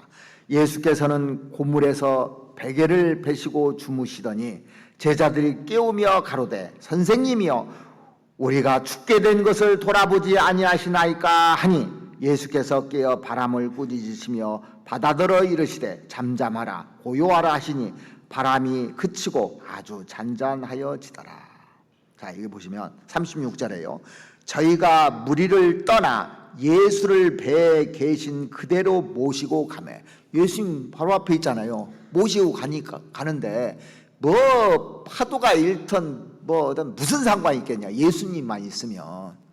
그러니까 우리 인생 중에도 예수를 모시고 사는 사람이 있고 예수를 뒤로 하고 사는 사람이 있는 겁니다. 앞에 모시고 사는 사람이 있고 예수를 뒤에다 던지는 사람이 있는 거예요. 자, 시편 54편 한번 보시죠. 시편 54편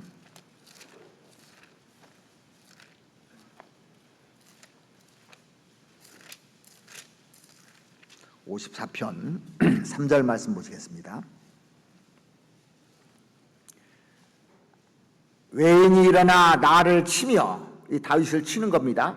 강포한 자가 내 생명을 수색하며 하나님을 자기 앞에 두지 아니하였음이니이다. 자, 그런 사람들은요 하나님을 앞에 두지 않고 뒤에다 있는 사람이에요. 자, 보세요. 하나님, 내가 이번에 한바탕 하려니까 저 뒤로 가십시오. 그런다고 뒤로 가시냐고. 옆에 계셔, 이 안에 계시고. 근데 그걸 새카맣게 까먹어요. 다윗은 하나님을 내 앞에 모시고 살았어요. 자, 그러면 교만하지도 않을 겁니다. 자기 편리한 대로 살지 않을 겁니다. 자기 멋대로 하지 않을 거예요.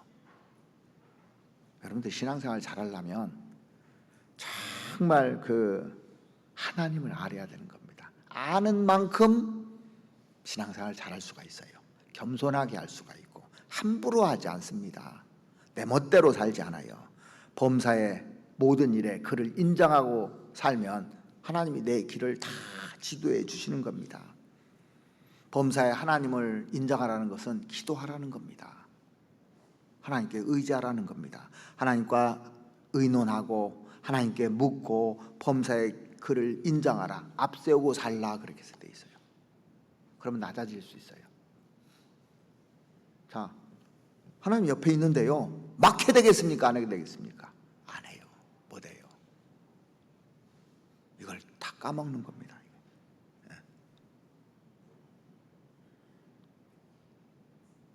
유언입니다. 유언. 내가 할 일은 하나님을 아는 겁니다. 알았을 때 하나님을 의뢰하게 돼 있어요. 그러면 하나님을 알면 어떻게 살아야 되는지 정답이 나와 있는데, 그 다음에 여호와를 경외하게 돼 있어요. 알면 경외하게 돼 있습니다. 경외하라는 겁니다. 이제는 어떻게 살아? 하나님을 경외하는 겁니다. 하나님을 경외하는 사람이 다른 사람을 높입니다. 진짜 하나님을 경외하는 사람이 형제자매들을 높이고 교회를 귀중하게 생각하는 거예요. 이게. 자, 잠언 오늘 본문 3장 6절 말씀 보시겠습니다. 너는 범사의 그를 인정하라. 그리하면 내 길을 지도하시리라. 스스로 지혜롭게 여기지 말지어다. 여호와를 경외하며 악을 떠날지어다. 스스로 지혜롭게 여기는 사람은 그 다음부터 아무것도 못 깨달아요. 이게 안 깨달아져요. 여호와를 경외하며 악을 떠날지어다. 그러니까 여호와를 경외하는 것과 악을 떠나는 것은 연결되어 있습니다. 그렇죠? 딱 연결되어 있는 겁니다. 하나님은 악을 기뻐하시는 신이 아니기 때문에 악을 떠나야만 하나님이 나를 친밀하게 대해주고 비밀을 알려주고 깨닫게 해주는 거예요. 그래서 여호와를 경외하는 것과 악을 떠나는 것은 연결되어 있다는 걸 알아야 되는 겁니다. 잠언 8장을 한번 보시겠습니다. 정답이 나와 있어요. 성경에 딱딱 답이 나와 있습니다. 잠언 8장 13절 한번 보시겠습니다.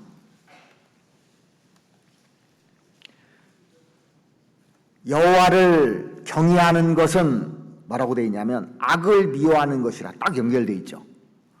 나는 교만과, 첫 번째가 뭐냐면 교만이 나와요. 거만과 악한 행실과 패역한 입을 미워하느니라. 하나님이 제일 싫어하는 것이 교만한 겁니다. 교만한 사람은 충고를 받지 않습니다. 그러니까 충고도 못 해줘요. 해주고 싶어도 못 해줘요. 교만한 사람은요. 왜? 욕으로 여기기 때문에. 그러니까 교만한 사람은 아무것도 못 깨닫습니다. 아무도 얘기를 안 해주기 때문에.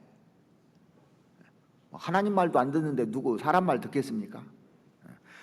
교만과 거만과 악한 행실과 패역한 입을 미워하느니라. 그래서 여호와를 경외하며 악을 떠날지어다 그랬습니다. 그러면서 잠언 3장 다시 돌아가셔서 8절에 보시면 이것이 내 몸에 양약이 되어 내 골수로 윤택하게 하리라. 좋은 약만 골라서 먹으려고 할 것이 아니라 죄에서 구별되면 이것이 내 몸에 양약이 되어, 그렇게 돼 있죠? 내 골수로 윤택하게 하리라 그랬습니다. 그러니까 죄에서 구별되면 행복하잖아요. 그러면 몸이 건강해지는 거예요. 그러니까 구원받은 사람이 신앙생활 열심히 하면요 몸도 건강해져요. 사실은요. 거룩하게 살지 않습니까? 그러면 여기 있는 세포들이, 하나님이 만들어 놓은 이 세포들이 저기 들어오는 세포들 다 물리칩니다. 근데 이게 불만이 가득해. 그러면 얘들이 힘을 못 써요. 그러면 저기 쳐들어오면 꼼짝을 못 하는 겁니다. 이게요. 그 다음에 9절 말씀 보시면 내 재물과 내 소산물에 처음 익은 열매로 여호와를 공경하라. 그리하면 내 창고가 가득히 차고 내 집틀에 새 포도즙이 넘치리라 그랬습니다. 자, 그래서 여호와를 경외하면 하나님께 먼저 막 드리고 싶고 하나님 위해서 살고 싶고 이런 마음이 든다는 겁니다. 하나님 중심으로 딱 돼 있지 않습니까? 그러면 모든 것이 그쪽에 초점이 맞추게 돼 있어요. 하나님이 주신 것 처음껏 다 좋은 거 드리고 싶은 마음에 올라오게 돼 있어요. 그러니까 경외하는 사람이 그게 가능한 겁니다. 그러니까 억지로 되는 게 아니에요. 이거는요. 돈 받기 전에 보물이 뭐였냐면 내 재산이잖아요. 그죠? 내 보석들. 근데 구원받고 나니까 이 보석, 보배가 바뀌어져 버렸어요. 자, 베드로전서 한번 보시죠. 뭐가 보배인지 여기 나와 있는데 구원받은 사람은 뭐가 보배인지를 알 수 있습니다. 베드로전서 2장 7절 말씀 보시겠습니다.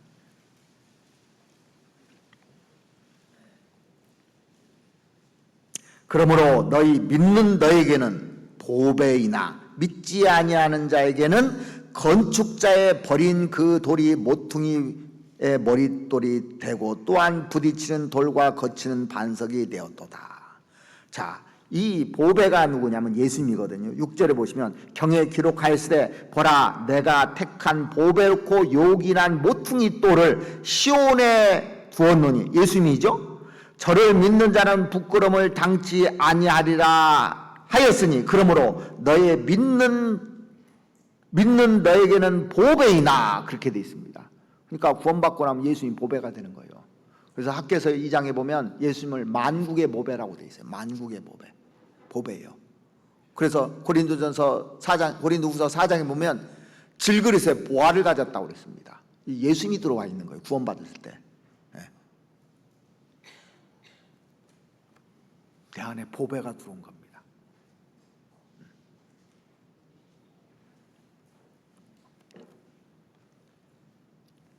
진짜 보배가 이렇게 딱 들어와 있는지. 구원받고 나면 예수님 보배가 되잖아요. 교회가 보배가 되잖아요. 구원받은 형제자매들이 보배가 되잖아요. 이게 바뀝니다. 사고가요. 내 보물이 있는 곳에 내 마음도 있다고 그랬잖아요. 보물이 있는 곳에 마음이 가게 돼 있어요. 그래서 주님이 보배인 사람은 이 마음이 주님께로 가게 돼 있습니다. 모든 것이 주님하고 연결돼 있어요. 교회가 보배인 사람은 교회 쪽으로 마음이 가게 돼 있어요. 형제자매들이 보배인 사람은 형제자매들을 이렇게 사랑하고 잘하게 돼 있습니다. 중요한 결혼식이 있다고 한번 생각해 보세요. 그러면 몇 시간 걸려도 가죠? 서울도 가죠? 중요한 결혼식이 있으면요. 거리가 아무 문제가 안 됩니다. 진짜 이 말씀이 너무너무 보배라고 생각하면요. 절대 안 빠져요. 이거를 또 생각하고 또 보고 그래요. 보배라면.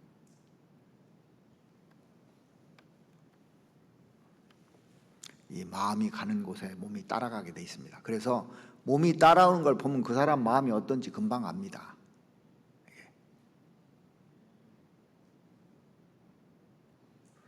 핸드폰이 보배인 사람은 말씀 시간에 핸드폰하고 성경하고 같이 놔요. 핸드폰이 보배인 사람은 뭐가 보배인지 금방 압니다. 그 사람이 하루 동안 생각하는 것이 보배예요. 생각하는 대로 이 몸은 다 가게 돼 있거든요. 그래서 내 재물과 내 소산물의 처음 익은 열매로 여호와를 공경하라 그랬거든요. 진짜 주님이 보배인 사람은 이 생기면 주님께 드리고 싶은 겁니다. 이게요. 자, 자식이 보배인 사람은 엄마가 좋은 거 먹이려고 그래요. 그러죠? 보배니까 좋은 거 거기다 이거 뭘 줄까? 뭘 맛있는 걸 줄까? 하고 이렇게 생각합니다. 보배인 사람은. 그래서 우리가 주님이 보배인 사람은 주님께 11조도 하고 영혼 건지는 게 보배인 사람은 선교헌금도 드리고 교회가 보배인 사람은 건축헌금도 하고 그래서 하는 거예요. 좋아서 이 보배이기 때문에 거기다가 다 투자를 하는 겁니다.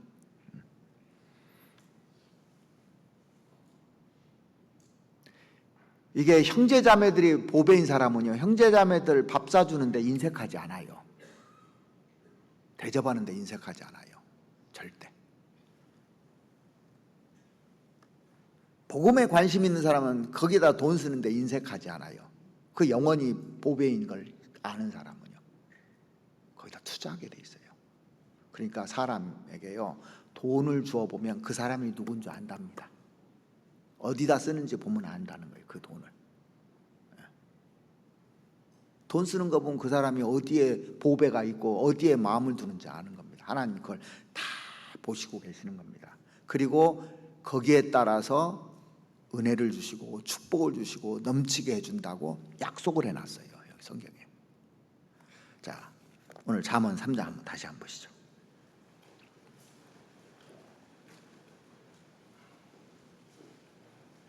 잠언 3장 9절. 내 재물과 내 소산물의 처음 익은 열매로 여호와를 공경하라. 그리하면 뭐라고 되어 있는지 보십시오. 내 창고가 가득히 차고 내 집틀에 새 포도즙이 넘치리라 그랬어요. 그런데 우리는 어떻게 했냐면 내가 내 창고 가득하게 채우려고 내가 노력을 해. 그리고 내 재물과 내 소산물의 처음 익은 열매로 여호와를 공경하라는데 그거 관심이 없어요. 이게 앞에 것을 하야 뒤에 것을 하나님이 채워주시는 겁니다.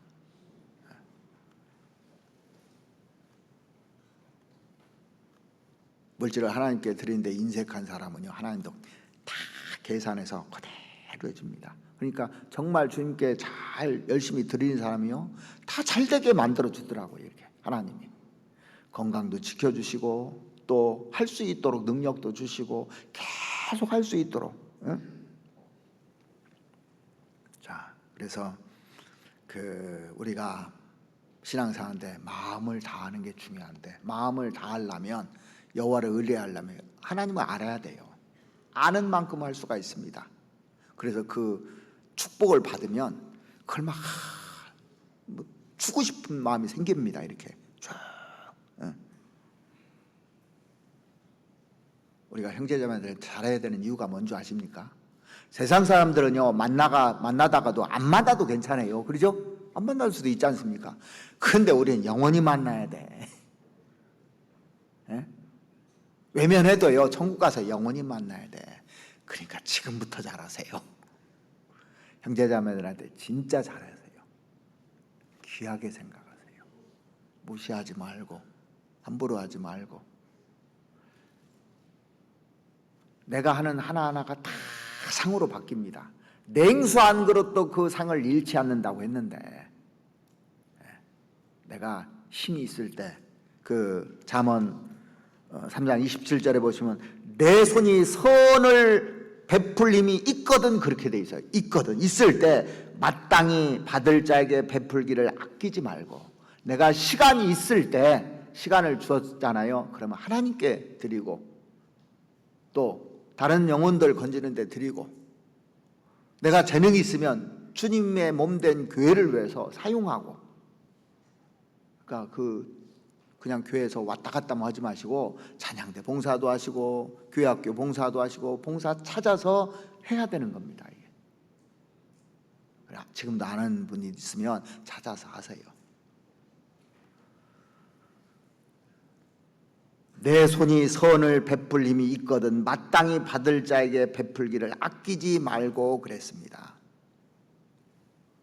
우리가 건축 헌금하는 것도 기회가 지나면 하고 싶어도 못해요. 자, 그 과부가 연복계 2렙돈을 이렇게 드릴 때 그 기회가 아니었다면, 그때 뭐 안 드렸다면 성경이 기록이 안 되는 겁니다. 그 기회가 딱 있는 거예요. 그때 성경이 기록돼요. 할 수 있을 때 해야 되는 겁니다. 이게 그 기회가 딱 지나가거든요. 그래서 이런 얘기들을 귀담아 들어야 되는 겁니다. 진짜로. 내가 듣고 싶은 것만 듣고 듣기 싫은 건 안 듣고 막 이러면 안 되는 겁니다. 마음이 있는 곳에 그게 가게 돼 있어요. 이번에 이제 우리가 건축원금 30억 목표를 해서 빚 다 갚고 나중에 우리 교육관도 재야되고 주차 빌딩도 하려고 계획을 하고 있을 때 이 하다가 주님이 오셨어요. 마음을 다 먹고 하려고 하다 주님이 오시면 나중에 할 것까지 다 상을 받는 거예요. 이게 언제 오실지 모릅니다. 기회 있을 때 하는 거예요. 기회가 항상 있는 게 아닙니다. 어떤 분이 그렇게 질문하시다. 도대체 얼마를 해야 되냐고 모르겠다고. 지금 한 30억인데 우리가 지금 한 11조 하는 분들이 한 300명 돼요. 아이들까지만 한 500명 되는데 뭐 아이들이 얼마나 하겠습니까? 그런데 기준이 보통 한 30억 하려면 한 1,000만 원 정도 하면 되겠다. 지금 반절을 하셨다는 거예요. 반절했는데 15억 넘게 나왔어요. 그러니까 나머지 안 하신 분들이 그걸 이렇게 쭉 하시는데, 믿음이 되는 분들은 더 하고, 더 여유 있는 분들은 더 하고, 자기 믿음의 분량껏 즐거운 마음으로 하라고 돼 있어요. 근데 기회가 항상 오는 게 아닙니다. 이게 제가 지나고 나니까, 야, 이게 기회가 항상 오는 게 아니에요. 지나갑니다.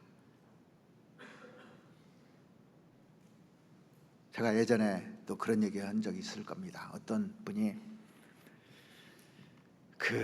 구원 받았는데 몰래 노름을 한 거예요. 이 습관이 안 고쳐져서 노름을 하다 반신불수가 됐어요. 오른팔이 반신불수가 되고 오른쪽이 다 반신불수가 돼서 이제 못 하는 거예요. 그 봉사도 안 했습니다. 근데 형제자매들이요, 그 형제님을 업고 계단을 해서 주일날 앉혀요. 말씀 듣습니다. 몇 번을 눈물을 흘렸다고 하더라고요. 그리고 저한테도 얘기한 게 뭐냐면, 정말 후회된다고. 내 소원이 봉사했으면 좋겠는데 이제 봉사할 수가 없다는 거예요. 봉사를 하고 싶어도 못 한다는 거예요. 기회가 지나갔다는 거예요. 하나님이 항상 기회 주는 게 아니더라고요. 주님이 오늘 오실 수도 있고 내일 오실 수도 있어요. 이제 내일부터 또 전도 집회가 시작되는데, 마음에 영혼에 대해서 관심이 있으면 기도할 겁니다. 그리고 함께 할 겁니다. 내가 비록 새로운 영혼은 모시고 오지 않았더라도 같이 기도하잖아요. 그 상을 잃지 말라. 상을 주는 겁니다. 선지자를 대접하는 자는 선지자의 상을 받고, 냉수 한 그릇이라도 주는 자는 그 상을 잃지 않는다고 하나님이 분명히 약속을 해줬기 때문에 이 상 받을 기회, 이게 상 받을 기회. 그래서 내가 새로운 사람을 모시고 오지 않으셨다고 할지라도, 자 보세요, 새로운 사람이 왔는데 자리가 텅 비어 있으면 내가 이거 올 자리인가 이렇게 생각하는데, 꽉 차면요, 나도 여기에 끼어서 기분 좋은 겁니다. 그래서 말씀을 잘 듣게 돼 있어요. 기도하지 않습니까? 그러면 역사를 하게 돼 있습니다. 그래서 오늘 이 잠언 3장의 일부만 얘기해 드렸어요. 여러 번 보십시오. 그리고 이거 유언입니다. 그래서 마음에 새겨야 될 것들이 있는데, 우리가 평생 살면서 여호와를 의뢰하는 거, 내 머리 믿지만 말고 내 지혜대로 하지 않을 것을 새겨야 되는 겁니다. 그래서 자기 주장, 자기 고집, 내 뜻대로, 내 멋대로, 이게 맞는 게 아니에요. 이 교회의 주인이 주님이시고, 주님이 결정을 하시고, 주님이 옆에서 보고 해줍니다. 이게 저는 교회에 있으면서 그걸 진짜 많이 느껴요. 하나님이 해주셔요. 그러니까 누구를 통해서도 이 지혜를 주셔요. 저 혼자 지혜하고 많은 사람의 지혜하고는 완전히 다릅니다. 그래서 늘 물어봐요, 제가 같이. 그리고 여호와를 알면 강한 여호와, 전쟁에 능한 여호와이기 때문에 나의 모든 문제를 해결해 줄 수 있는 것이 주님이기 때문에 자꾸 물어야 되는 겁니다. 하나님께 모든 것을, 조그만 것까지. 그리고 그 힘을 주거들랑 선을 베풀 힘이 있을 때 베풀어야 되는데, 여호와를 경외하면서 이렇게 악을 떠나는 겁니다. 그래서 우리가 궁극적으로는 여호와를 경외하게 만들라는 거예요. 우리에게 상 주려고. 그래서 여러분들이 이 말씀을 많이 듣고 많이 읽는 것보다 더 중요한 것이, 하나라도 정확하게 심어서 내 마음판에 새기는 것이 더 중요한 겁니다. 그게 사람을 바꿔요. 꼭 그렇게 하시기 바랍니다. 같이 기도드리겠습니다. 우리를 사랑하시는 우리 아버지 하나님, 오늘 주님께서 우리 마음판에 새겨야 될 것들을 말씀해 주심에 너무나 감사를 드립니다. 우리가 신앙생활을 하고 있지만은 놓치고 사는 것이 너무 많고 내 의와 내 뜻과 내 생각과 내 지혜로 판단하고 지나가는 것들이 얼마나 많은지 모릅니다.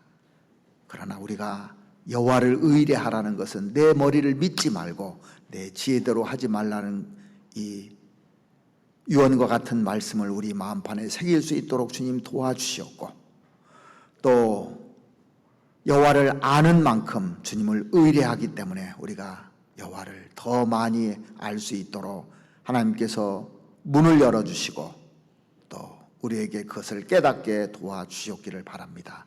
그래서 궁극적으로 하나님을 경외하고 또 이웃들에게 선을 베풀면서 살아갈 수 있도록 주님 도와주시옵소서.